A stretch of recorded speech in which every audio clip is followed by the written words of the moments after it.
On? We're on. Welcome to Monday's video here at Barham Engines.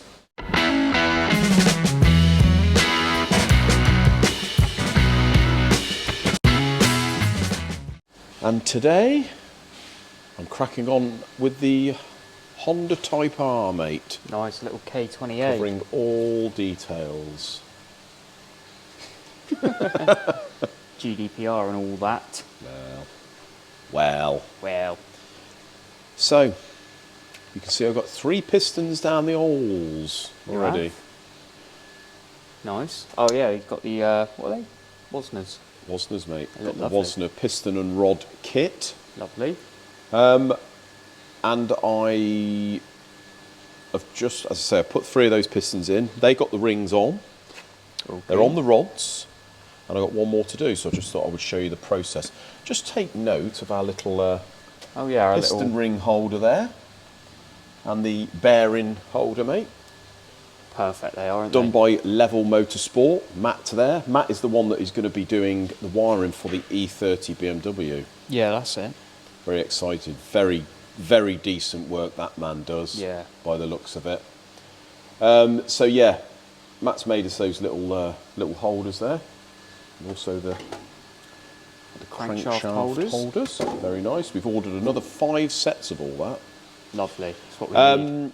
So first thing I've done, mate, obviously the processes with fitting pistons, especially the competition stuff, well, everything really. So you obviously, first of all, you bore it and get the right running clearance that you want to run. Yeah.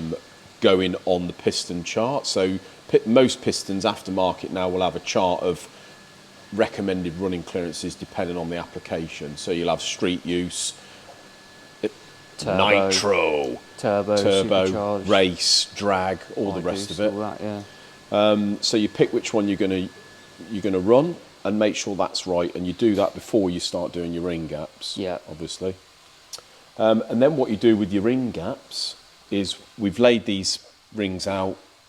So one is at the front, so we don't get confused. Very, very rarely, in fact, don't think ever at all, are the all control rings, this 3-piece type especially. Yeah.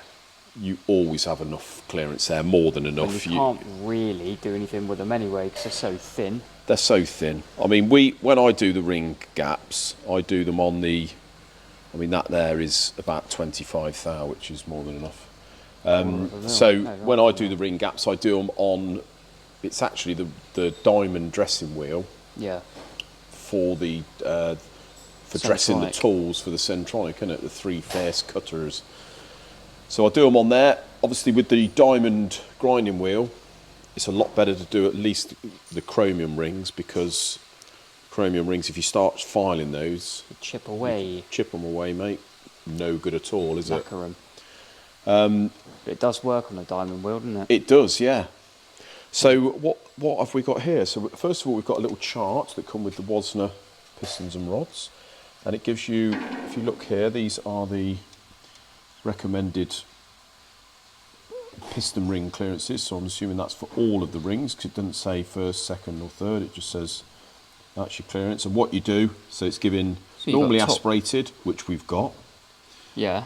NA race. And then forced induction. So we tend to, with something like a Civic, you've got to assume that the thing's going to be hammered. So, well, yeah. Normally, as a rule of thumb, it does actually say top ring and second ring. Sorry. Yeah, I was going to say, yeah, top ring and second ring. Not looking properly. So normally, a rule of thumb is 4.5 per inch. Yeah. Of bore. So what you do is you take the bore size, which this is pretty much 3.4 inch, and then you multiply that by what they give you.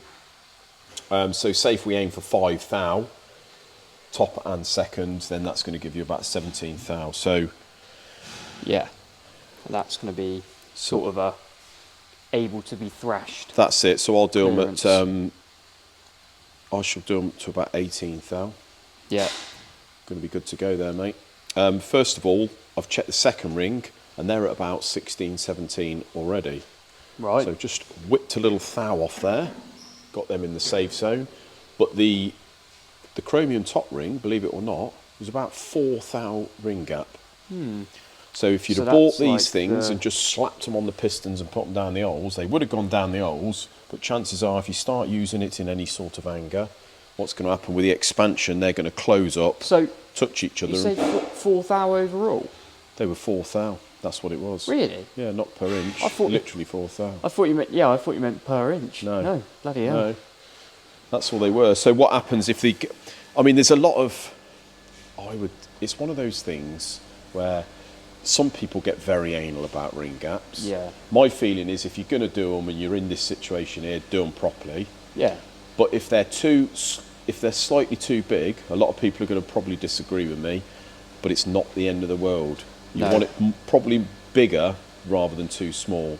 If it's too small, what happens is with expansion through the heat, it's going to close up, They touch in the middle, and then you're going to get either a broken ring or excess ring wear or ball wear, which could result in smoking, using oil, and obviously excess. Some people's theory is that too big of a gap then means you lose compression You lose and all compression this. down the gap. I mean, if you're talking 4 or 5 thou too big, you ain't going to lose that much compression, mate. It's not that Well, you think, compulsory, yeah. believe it or not. And that's not just coming from my mouth, that's coming from a lot of engine parts, specialist engine parts dealers. But anyway, so we've got all these right.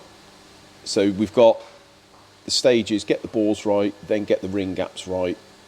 Obviously the blocks faced.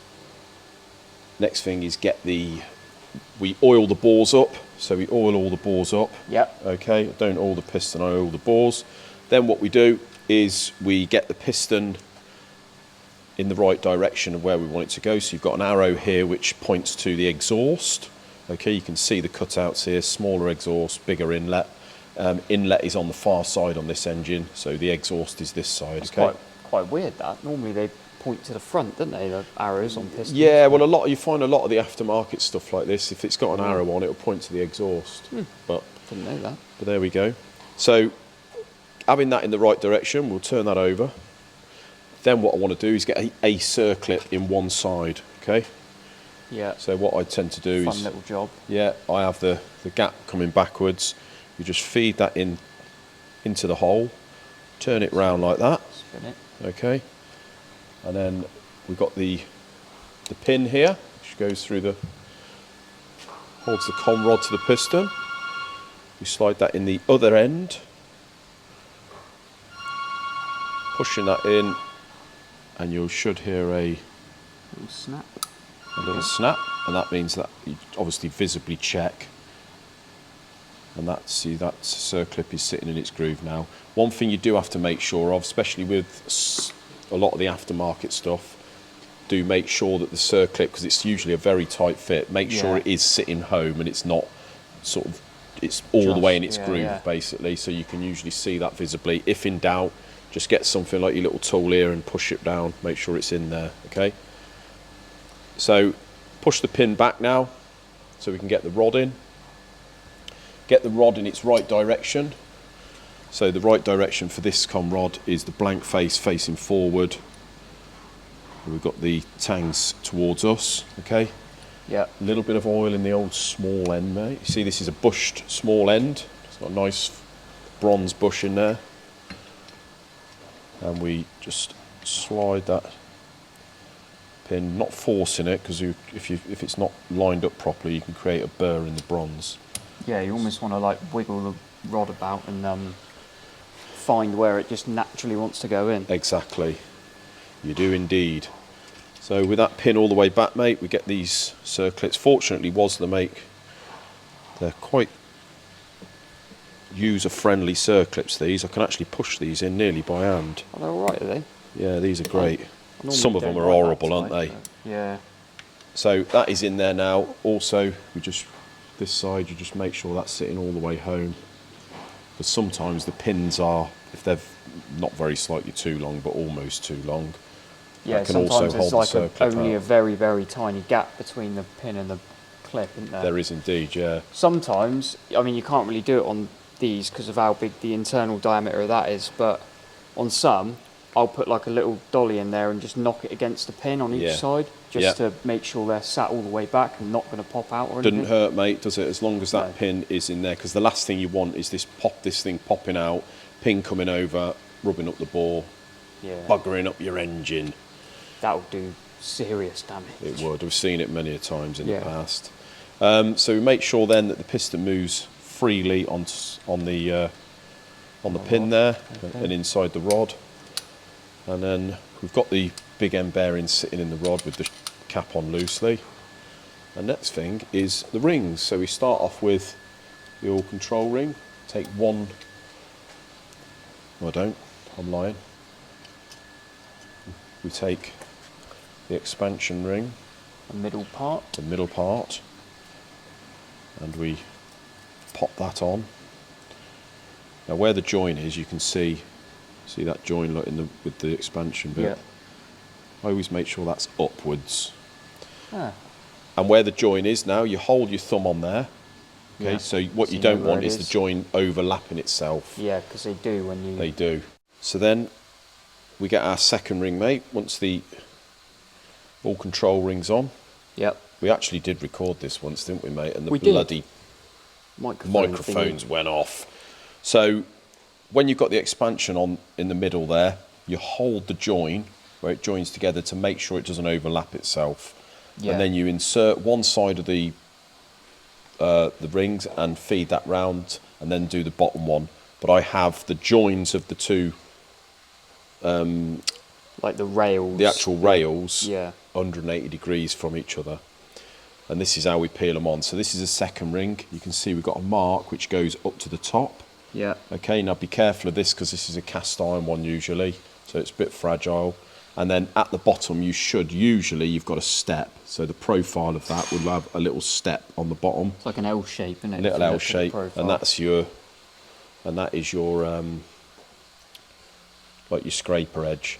So what we do is not trying to force that ring into the groove, but just holding it against the groove like that. I just very slightly open the ring and just peel it round, just wind it round. You don't want to open the ring right up and try and put it on in one go. No, because it'll probably just let go, won't it? Yeah. Same with the top ring. Look, we've got a little N which goes up to the top on this. Okay, and this is a chromium ring. So we just feed that round, in you go. And then the two rings at the top, what I do is the middle ring, the gap for the middle ring is this side of the piston, and we'll put the top ring 180 degrees the other side. Nice. And that's your rings on. Perfect. Next step, ring clamp. So we just hold that about 10 mil up from the base of the piston, okay, just to give it enough to locate in the bore. Holding this bit here so it doesn't try and turn round when you tighten it. And we just tighten this to not quite tight, and then just make sure that this ring clamp is all level with each other, because it's all a bit coke canny. Then you just nip it up so it won't really go any further. Then what we do is locate the piston and the base of the piston into the bore. See, that's just gone in there now, about 10 mil. And then we tap down the top of the ring clamp all the way around to make sure it's seated on the top of the block. And then with the handle, just gently tap it round. You can feel the rings going in. Yeah. You don't want to force it, because if the ring does pop out the bottom, then you force it, it's just going to break the ring. Yeah.